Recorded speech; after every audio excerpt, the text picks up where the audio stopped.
ശ്രീഹരി വടക്കൻ എഴുതി വിജേഷ് പനത്തൂർ സംവിധാനം ചെയ്തു വന്നിരിക്കുന്ന സിനിമയാണ് പ്രകമ്പനം. ഇദ്ദേഹത്തിൻ്റെ മുമ്പത്തെ സിനിമ നദികളിൽ സുന്ദരി യമുന. സെക്കൻഡ് പാർട്ട് അത്യാവശ്യം കണ്ടിരിക്കാവുന്നതായിരുന്നു. ഫസ്റ്റ് ഹാഫ് ഒത്തിരി വലിഞ്ഞുപോയി, ധ്യാൻ ശ്രീനിവാസിൻ്റെ പടം. പക്ഷേ അത് ചെയ്ത ഒരാൾ ഇമാതിരി പൊട്ടൻഷ്യലുള്ള ഒരാളാണെന്ന് അന്ന് തോന്നിയില്ല. Hats off you team. ഗംഭീര സിനിമ, ഗംഭീര തിയേറ്റർ എക്സ്പീരിയൻസ്. എക്സ്പെഷ്യലി ഒരു one of the best horror comedy പടം മലയാളത്തിൽ വന്നിട്ടുള്ളതിൽ എന്ന് നിസ്സംശയം പറയാം. നമുക്ക് രോമാഞ്ചം 2 കാണാൻ വേണ്ടിയിട്ട് നമ്മൾ ഇരിക്കുന്ന സമയത്ത് അതൊക്കെ മുന്നാടി ഒരു സാധനം വന്നാൽ എങ്ങനെ ഇരിക്കും, അങ്ങനത്തെ ഒരു ഫീലാണ് ഇതിൽ കിട്ടിയിട്ടുള്ളത്. സാഗർ സൂര്യ മാൻ, ബിഗ് ബോസ് മുതലേ നിന്നെ കണ്ടുകൊണ്ടിരിക്കുകയാണ്. നീ എന്തുമാത്രം സ്ട്രഗിൾ ചെയ്തിട്ടുണ്ട്, നിൻ്റെ പാഷൻ എന്താണ്, നീ അതിലേക്ക് ലക്ഷ്യത്തിന് വേണ്ടി എന്തൊക്കെ ചെയ്യും എല്ലാം നമുക്കറിയാം.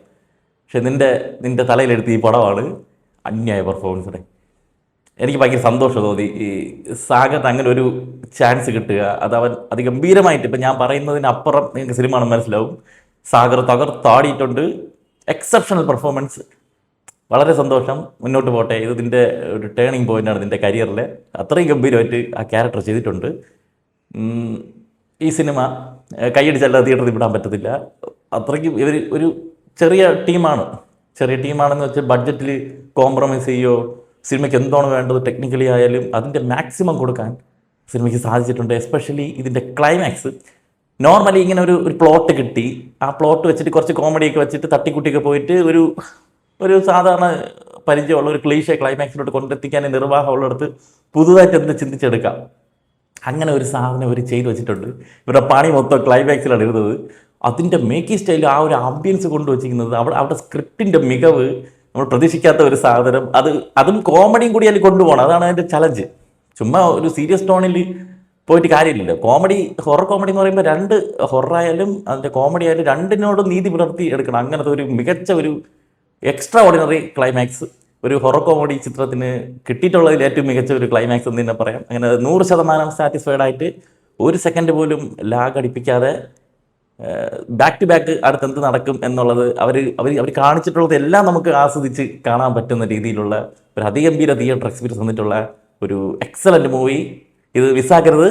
ഇത് തിയേറ്റർ മസ്റ്റ് വാച്ചാണ്. ഒരു പക്ഷേ ഞാൻ ഇത് രോമാഞ്ചത്തിന് മേലെ ഞാൻ വയ്ക്കും ഈ സിനിമ.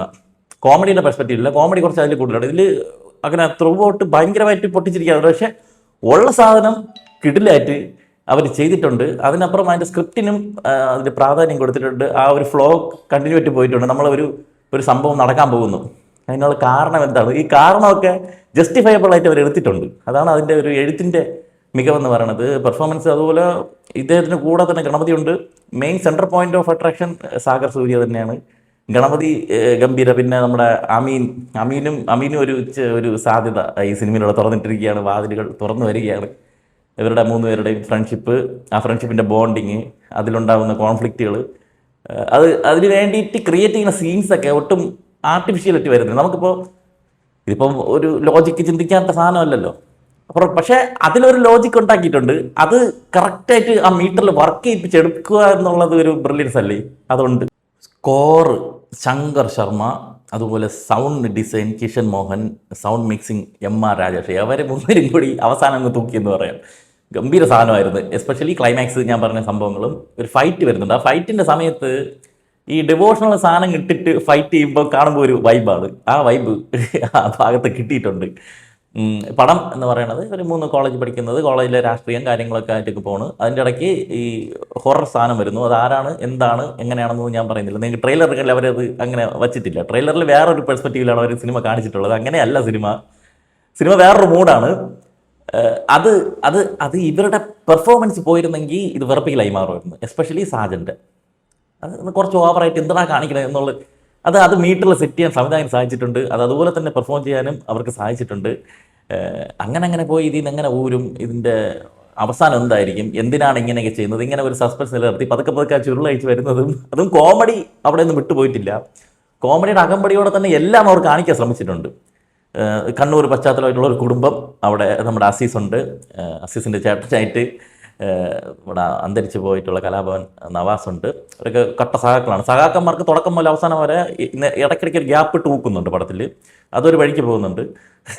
അതിൻ്റെ ഇടയ്ക്ക് മല്ലിക സുമാറിൻ്റെ ക്യാരക്ടർ, ഒരു ഗംഭീര പെർഫോമൻസ്. മല്ലിക സുകുമാരൻ്റെ ഒരു ക്യാരക്ടറിനെ എസ്റ്റാബ്ലിഷ് ചെയ്തുകൊണ്ട് സിനിമ തുടങ്ങി മുന്നോട്ട് പോയി. പിന്നെ ഇത് ഇവരുടെ ജീവിതത്തിനെ എങ്ങനെ ബാധിക്കുന്നു, അതിൻ്റെ അവസാനം എങ്ങനെയായിരിക്കും എന്നൊക്കെ ഉള്ളതാണ് സിനിമയിൽ കാണിക്കുന്നത്. അത് തന്നെ ഒരു നല്ല എൻഗേജിങ് ആയിട്ട് ഫൺ ഫീൽഡായിട്ട് സിനിമ എടുത്തു വച്ചിട്ടുണ്ട്. പിന്നെ ശീതൾ ജോസഫ് നല്ല പെർഫോമൻസ് ആയിരുന്നു. പി കുഞ്ഞികൃഷ്ണൻ കിടുവായിരുന്നു. അല്ല, ഇത് ഞാൻ ഇവരെക്കുറിച്ചൊന്നും കൂടുതൽ ഡീറ്റെയിൽ ആയിട്ട് പറയുന്നില്ല. അതൊക്കെ നിങ്ങൾ സിനിമ കാണുമ്പോൾ അത് കിട്ടിയാൽ മതി. പിന്നെ ഉള്ളത് നമ്മുടെ സുബിൻ ടാർസൻ ഉണ്ട്. സുബിൻ ടാർസൻ്റെ 1-2 കൗണ്ടറും എക്സ്പ്രഷൻസും അയാളുടെ ഒരു കംഫർട്ടബിൾ ഏരിയ ഉണ്ടല്ലോ, അതിലുള്ള ക്യാരക്ടർ തന്നെയാണ് ഗംഭീരമായിട്ട് ചെയ്തിട്ടുണ്ട്. പിന്നെ സനീഷ് എന്നൊരു മച്ചാനുണ്ട്, പുള്ളി കുട്ടിയായത്. നമുക്ക് അങ്ങനത്തെ ആൾക്കാരെ നമ്മൾ നേരിട്ട് കണ്ടിട്ടുണ്ടാവും, ഇങ്ങനത്തെ ഒരു ടീമുകളുള്ളത്. അതും ഗംഭീരമായിട്ട് ചെയ്തിട്ടുണ്ട്. പിന്നെ കുടശനാട് കനകം ഇപ്പോൾ ഒരു അർബൻ അമ്മായി ആയിട്ടാണ് വന്നിരിക്കുന്നത്. കുറച്ചൊക്കെ ഉള്ളൂ, അങ്ങനെ കുറച്ച് പേർക്ക് ചെറിയ റോളുള്ളൂ. അവരൊക്കെ റോളൊക്കെ അവർ നന്നായിട്ട് ചെയ്തു പോയിട്ടുണ്ട്. ടെക്നിക്കൽ ടീം എല്ലാം ഒന്നിനൊന്ന്. ആൽബിൻ ആൻ്റണി, അതുപോലെ മ്യൂസിക് ചെയ്തിരിക്കുന്നത് ബിബിൻ അശോകാണ്, സോങ്സ്. പിന്നെ editing Sooraj S as usual ഗംഭീരമായിട്ട് ചെയ്തിട്ടുണ്ട്. അജിത് അച്യുതൻ്റെ ആർട്ടിനൊക്കെ നല്ല പ്രാധാന്യമുള്ള സിനിമയാണ്. അവിടെയൊന്നും കോമഡിയാക്കി വെച്ചിട്ടില്ല. നിങ്ങളത് കാണുക. എനിക്കിതൊന്നും റിവീൽ ചെയ്യാൻ താല്പര്യമില്ല. ഇത് ഒരു ഫ്രഷ് സബ്ജക്റ്റ് ഒന്നുമല്ല, മുമ്പേ ഉണ്ടായ ഹൊറർ കോമഡി സിനിമയുടെ ആ ഒരു സാധനം തന്നെയാണ്. പക്ഷെ അതിൽ ഇവർ കുറച്ച് വെറൈറ്റി സാധനങ്ങൾ കൊണ്ടുവന്നിട്ടുണ്ട്. അത് നമുക്ക് കാണുമ്പോൾ ഒരു വൗ ഫാക്ടർ ത്രൂ ഔട്ട് കിട്ടുന്നുണ്ട്.